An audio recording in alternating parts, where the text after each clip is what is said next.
probably around 2005, somewhere around there, we turned a corner where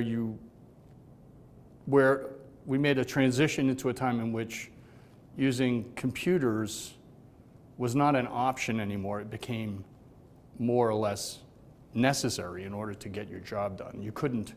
So we're at that point now where people are not saying, well, I'm going to transition from doing this with paper and pencil to doing things digitally.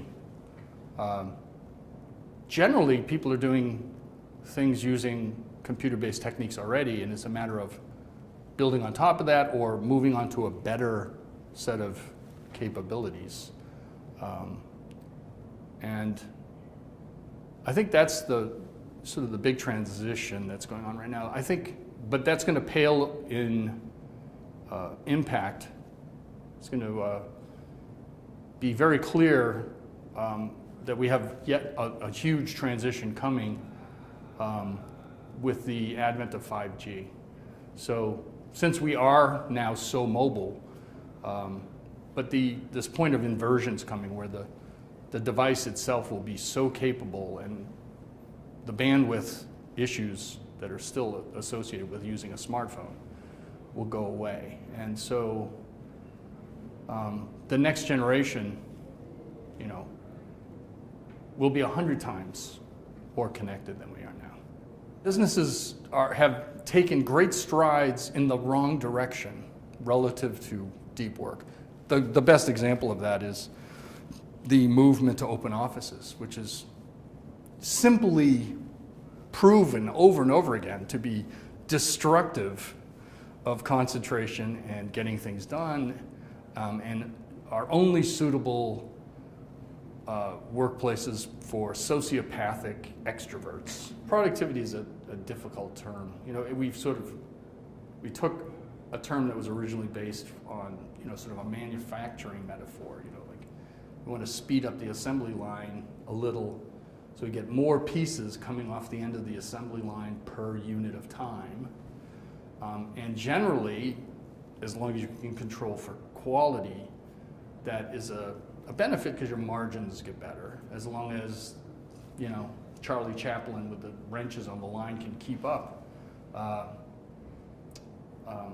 The reality is, though, for most people not working on an assembly line, it's not really a question of increasing the number of units that come off the end of some, supply chain metaphor, something that's analogous to an assembly line. It's, in most cases, we're really talking about better outcomes. So I've been arguing ineffectively that it would be better for us to use some other term so we unsnarl this connection that we're using with sort of assembly line thinking, and instead think of it's a business, so maybe I spend more time, but the outcomes are better, right? So I was arguing for the use of the word progressivity instead of productivity because, you're trying to make progress, like improve the way your business works, not just run the current way of doing it at a faster speed. That's a fundamental problem. It's a problem in how people think about how we measure what's important. And if you don't get the right techniques of measurement, then you're probably missing something important, or you're incenting people to do the wrong thing. People don't have time, even senior management, don't feel like they have the time or don't take the time to actually step back and figure out what's really important and what isn't.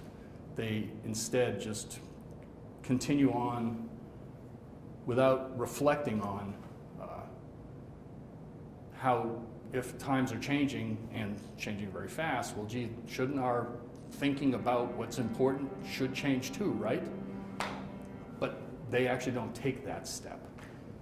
They just keep on doing what they've always done and hope for the best, sort of. And that's no way to run a railroad.